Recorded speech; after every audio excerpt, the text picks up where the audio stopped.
I paid an extra $5 to have the Sega Genesis Mini 2 Express shipped from Japan, and it was here in 3 days.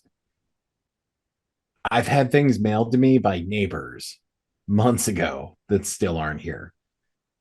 Stick around and find out why we can't make the US Postal Service work. Well, welcome back to Bog Panda. I'm Dr. Mike at Official Pagan on everything. Joining me, as always, Like and subscribe, like and subscribe, like and subscribe. Yeah, remembered it this time. but you forgot your name. I'll get there, but I want to get this stuff out first. Watch our videos many times, repeat them, auto loop. Yes. Do that, please. Make a You gotta watch playlist them. of your favorite videos, aka all of them. That's right. And then We got just have playlists. that play. Start at the top of the playlist and let her roll, and you'll thank us for it. And one of the people you'll be thanking is me, Kelly, at KELLYTHOL on Twitter and Instagram. And I'm really excited to hear what your experience. Well done on express shipping from Japan. Was a good move. When you mentioned you were going to get this, I anticipated a longer wait. I expected at Games Legends Mini 2 level of wait for No, you. days. It was here in days. Wow, I got the shipping notification, and 3 days later, it was here. awesome. It was worth the $4 that I paid for the express shipping. Absolutely. And I knew that was it as soon as it arrived. It was an Amazon box, but it had the Japanese writing on it. Excellent. So a lot has already been said about this system online. I think that there's a lot of people that I think the thing to address first is there's a lot of people who are really excited, like myself, that the Genesis Mini 2 was announced because it is so far, in my opinion, probably the best of the mini systems, the original Genesis Mini, because it wasn't the first one out. They looked at what Nintendo did right. They looked at what PlayStation did absolutely wrong in every way, and then everything in between, and kind of took the best pieces of those. They also added some really cool, interesting stuff to it for the original. You had extremely rare games like Tetris for Genesis, which for a long time Sega swore never existed, and that anybody who thought otherwise was crazy and making it up. And you also got a new game. You got a new port of Darius, which was never ported to Genesis. But what was really cool, particularly for me, and there was some hidden stuff in there to unlock, which was cool. What was cool for me though is you can go into the menu and change your language options. And what this does, not only does it change the language, of course, it changes the cover art in your carousel to the region specific cover art, but also the game ROMs to the region specific game ROMs. Sometimes that just means changing the language or changing one or two things. But in extreme cases, like Contra, for example, it is a completely different game. The German version of Contra is a completely different series in Germany. They have issues with war ish games there for reasons. So Particularly uh, historically based ones. yeah, so some historical precedent was set over there. So they're not big on games that depict like war-like scenarios. So the Contra games in Germany are futuristic games where you're shooting at robots. Completely different games. So when you switch to German on their Contra Hardcore, which was included on the first one, you get the German version of the game. So it's pretty interesting because in some cases you're really getting totally different games or very much overhauled games. Some games are censored in different regions and things like that. So it was a really cool system. When they announced two, I was pretty excited. I got more excited when they announced that it was going to include Sega CD games. This is pretty cool because you don't see a lot of Sega CD games, even with our Super Console X that we have there on my end. There's only two Sega CD games included. Sonic CD, which you can get anywhere. Sonic CD has been ported to everything that can that can play a game ROM at this point. It's getting really close to Doom esque as far as everything that they've ported to it. And then Final Fight CD was included, which is an excellent version of Final Fight, but that's not much of a selection. And I don't know enough about the tech specs of things, but it seems to me it should be easier to emulate Sega CD games. I don't know why this isn't common on these different emulator boxes, other than a few of the better known titles. So I was pretty excited by it. I was also excited by some of the titles that were announced. This is where some of the grumbling started from people. There was a few people who didn't understand why they would need a Mini 2 if there's already a version of the Genesis Mini. So there were different models of the Genesis. So that's one of the first things that I think is lost on some people. This is based on the second model of the Sega Genesis, which was smaller, and it also had a different sound chip in it, which is something they address on this. In addition to being able to switch the region, just like you were on the first one, to get the different versions of the games and cover art, you can switch between the two different sound chips, which is pretty cool. Um, so you can hear the games as if you're playing them on the original Sega Genesis or on the Model 2 Sega Genesis. And it's a pretty big difference in some cases. The original Sega Genesis was very bass heavy, and the Model 2 Sega Genesis was much, much more clear, but loses a lot of the bass. So it is a big difference between the two, and depending on the type, depending on the game that you're playing, this will really change the experience as far as the sound of it goes. So I like that you can just go in and switch it back and forth to get the better experience for each game. Same thing with switching the ROMs. One of the games that was included on this is Streets of Rage 3. Streets of Rage is a very, very popular series on Sega Genesis, but Streets of Rage 3 in particular was a game even back then that people really sought out the import version of it because the Japanese version was considered so superior to the North American one. So again, very easily just go in, switch it, and you're playing Bare Knuckle, which is the Japanese version of Streets of Rage. So everything you'd expect to be on there, and then some interesting surprises. One, the game selection, which had some people grumbling. This isn't quite as loaded with huge titles the way that the first one was. The first one, you had a lot of the expected Sega stuff, but you had tons of third party titles on the first one, which was unexpected, especially because a lot of them were Disney titles and things like that, like expensive licenses that they went back and picked up just to make Genesis Mini work. Obviously, learning a lesson from PlayStation on that on both fronts as far as toggling back and forth and on the titles. PlayStation, when once people hacked it and went into it, was originally supposed to have a lot of other way better titles that weren't included on there that they lost or couldn't work out the licensing deals for. Also, they went a very cheap route as far as the way that they did it. They used just an emulator that you can get for free online. And the ROMs that they threw on there of their own games, again, mind you, some of them are of different regions and don't play back correctly out of the box with the PlayStation. So again, Sega letting you change not only the region that you're in, switching out ROMs within the system right out of the box, not having to do anything, but also for the Mini 2, being able to switch between the two different sound systems. It's that kind of crazy attention to detail that none of the other mini systems really have. There was some grumbling because this one has a little bit less of the third party titles that people were expecting, which Sega has addressed and said that, you know, due to the chips shortages and different things, that just financially it didn't make sense to dump a ton of money into third party titles. This is also technically a Japanese exclusive with no proper North American or European release for it. I say proper because after a lot of grumbling from fans, they made the European Mega Drive and the American Genesis Mini 2 editions of it, but they're still only exclusive to Japan. So you have to order them through Amazon Japan to get them here. As we said in the beginning, though, it's like $20 to ship it. I think it was $24 to express ship it. It was here in 3 days.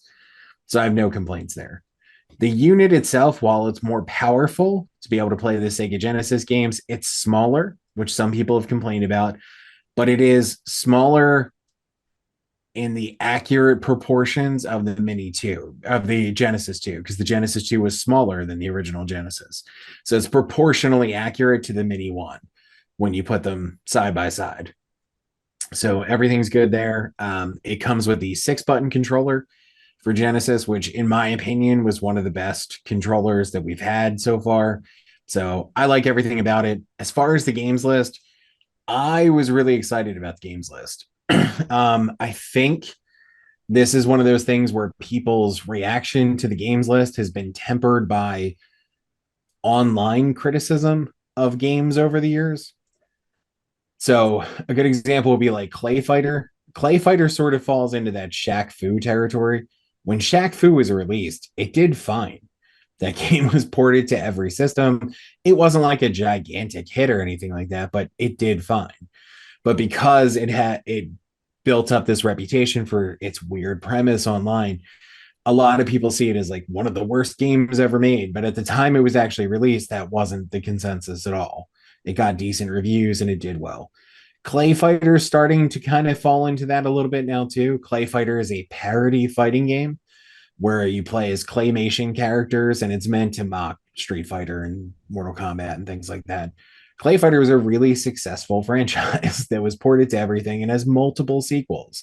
But again, now people are like, why would Clay Fighter be included? It's such a weird, obscure game. Not at all. Not if you were there at the time. Same thing with some of the FMV games that are included for the Sega CD stuff. Sega, as far as their CD-ROM unit, really decided the hill they were going to die on was interactive movies with that because they believed that to be the future of gaming. It wasn't.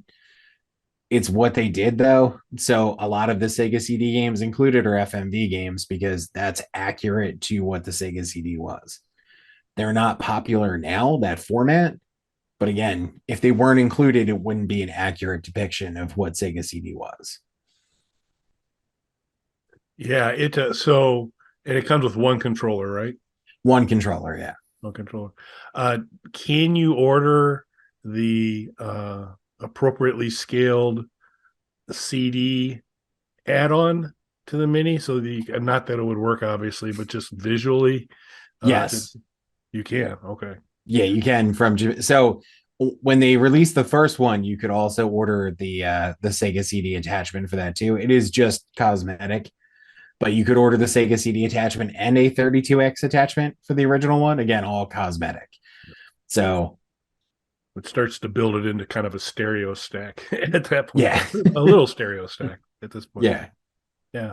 Yeah, I'll have to check out 3D printing land and see if I can knock you off a because the cartridge slot works. I mean, again, it's not Yes. you can't put cartridges in it, but it's operating enough that you could put a peripheral in there. So yeah, I'll have to see if there's a model sitting out there, and if you're not inclined to make the investment for it, I can probably print you up a couple.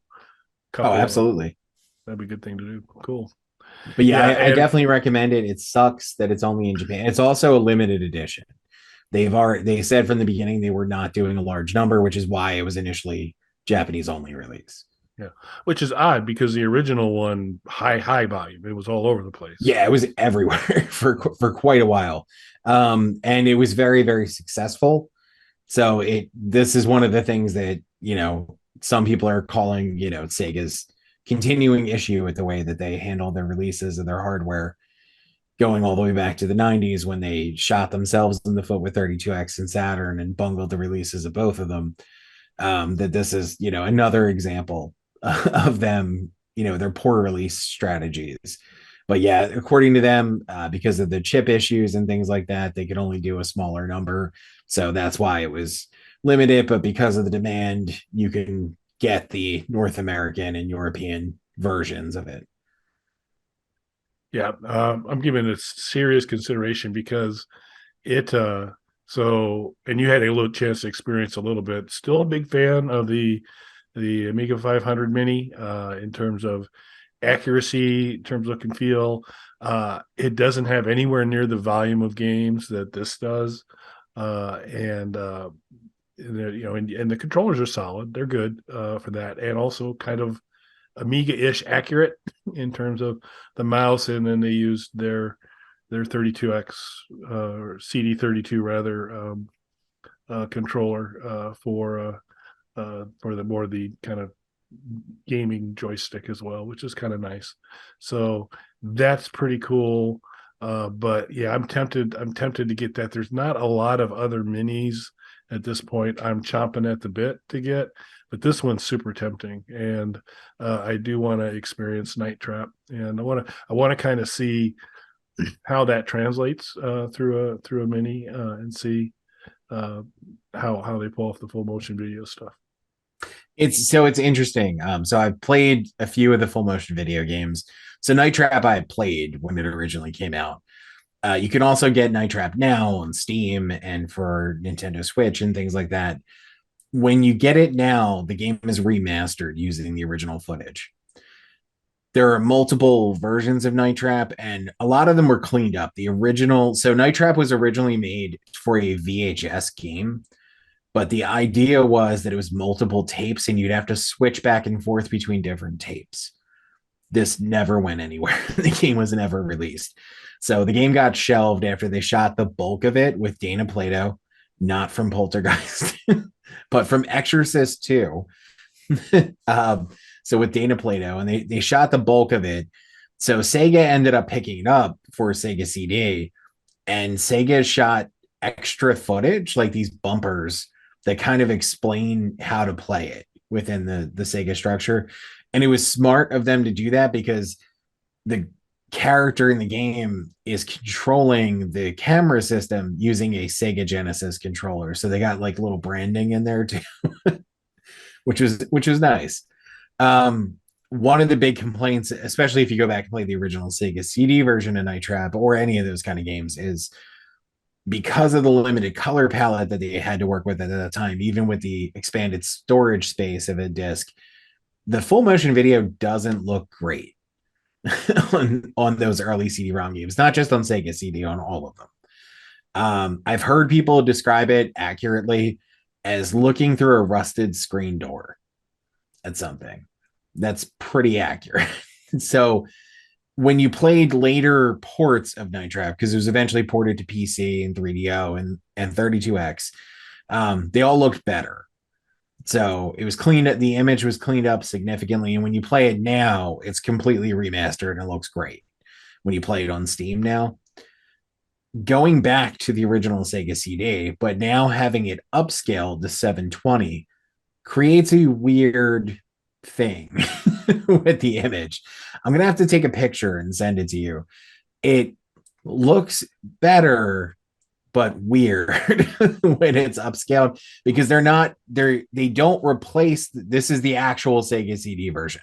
And you can tell because it has the Sega controller, which is removed from all the other ports of the game, obviously, from that point forward.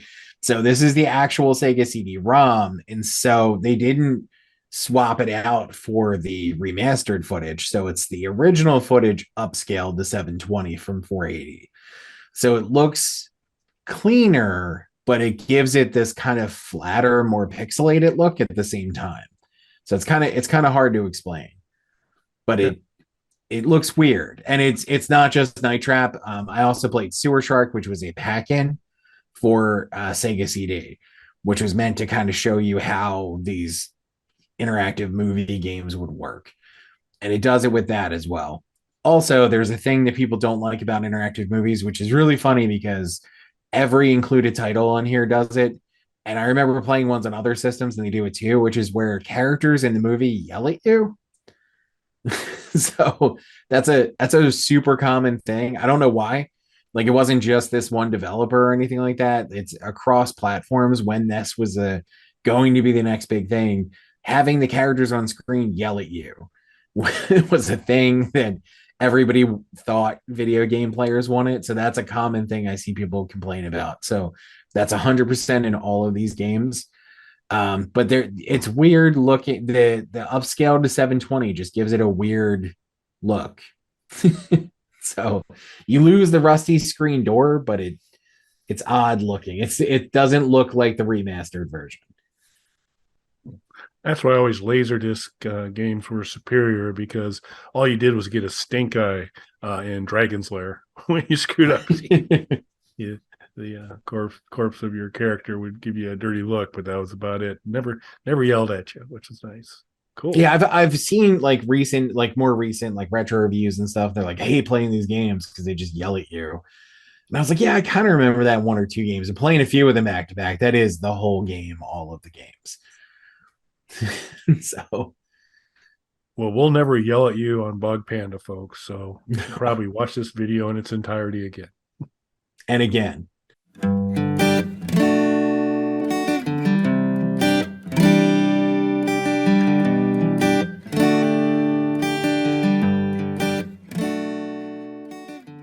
Bug Panda.